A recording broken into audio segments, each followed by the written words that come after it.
Hello, and welcome to my brief discussion. My name is Richard Weil, and I'm glad to have you here. My talk is on the Portuguese Empire because it controlled so much of the world, from Brazil right around to China. It's the world's first great maritime power and an empire that lasted for centuries. If you are sailing anywhere in these waters across the Atlantic, through the Indian Ocean into the Pacific, you are following in the footsteps of these conquerors and the imprint that they left. I'm sorry you cannot see the slides I produced for this talk, but I'd be happy to show them to you perhaps someday on the ship. Well, Portugal organized itself in the 13th, 14th centuries as it threw out the Moors, who controlled most of Spain and the rest of the Iberian Peninsula. In the early 15th century, fishermen were going out into the Atlantic Ocean. The easy currents, the Canary Current, which is a counter from the Gulf Stream, takes you all the way back to North America. This is what Columbus used. Fishermen were out quickly and they got to the nearby islands, Canaries, which the Romans had known, out to Madeira and the Azores. If you go to the Azores today, it's a beautiful set of islands, very Portuguese in feeling. Architecture, the language, the people, delightful place. So the empire still stayed there. Portuguese began to push their way along the coast of Africa, and what really got them going was the fourth son of the king of Portugal in the 15th century, a man named Henry. Henry was never called a navigator in his own time, but that's since the 19th century, that's what he's been known as. And he wanted to see what could be taken, what could be obtained beyond the horizon. Europeans were just beginning to push out there, and he wanted to be in the forefront with his little country. Henry had a center in Sagres, Portugal, in the extreme tip, the southwestmost point of Portugal. And he set up an establishment there to collect information from what the captains brought back.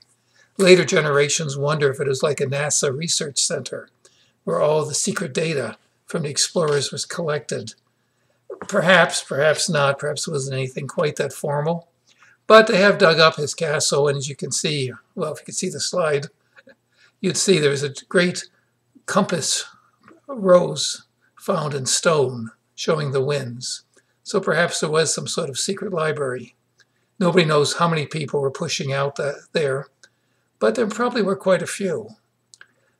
And what really made it possible was that the Portuguese had developed a caravel, the space shuttle of its time. A simple, flexible little ship, perhaps 15, 20 people is all it took to run it. But it had a large sail in front and a Lantines arrangement with a smaller sail behind it. And this little ship, it rolled like crazy, but it also was able to handle storms and go into small places. And that's what Europeans used to explore. Henry encouraged the conquest of northern Morocco, and with some success, the Spanish, Portuguese, even the English began to get into this area and control the Straits of Gibraltar, the entry from the Mediterranean out into the Atlantic. Tangier, Ceuta, Melilla, these cities are still on the map, still important as gateways into the Sahara. The big problem was getting around Cape Banjar out in West Africa and Mauritania. Portuguese sailors, all sailors, were afraid to go that far. They thought beyond there the heat would bake them and destroy them. Finally, Henry got one of his captains to push out past the Canaries, swing around, and come back again to beyond those islands. And once it was done, suddenly people realized, oh, this is possible. We can make it.